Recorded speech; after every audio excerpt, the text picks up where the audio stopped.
ایک گدھا اپنی ہی چال میں پھنس گیا۔ ایک دیہاتی کے پاس ایک گدھا تھا۔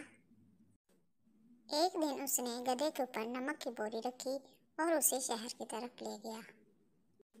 راستے میں ایک ندی تھی، قصبے تک پہنچنے کے لیے جسے پار کرنا پڑتا تھا۔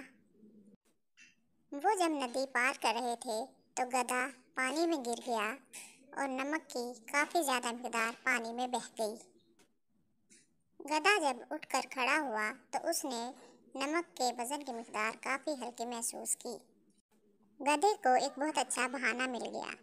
دوسرے دن اس کے مالک نے جب دوبارہ نمک کی بوری اس کے اوپر رکھی اور وہ اسی راستے سے جا رہے تھے تو گدھا جان بوجھ کر پانی کے اندر بیٹھ گیا تاکہ اس کا وزن پھر سے ہلکا ہو جائے۔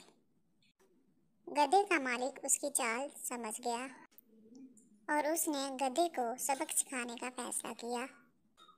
تیسرے دن اس نے گدھے کے اوپر نمک کی بجائے روئی کی بوری لاد دی اور ندی پار کرتے ہوئے گدھے نے پھر سے وہی چال چلی۔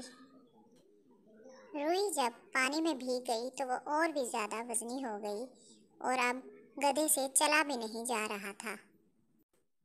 دیہاتی نے اپنی حاضر دماغی سے کام لیا اور اس طرح گدھے کو اس کی بدنیتی کی سزا مل گئی۔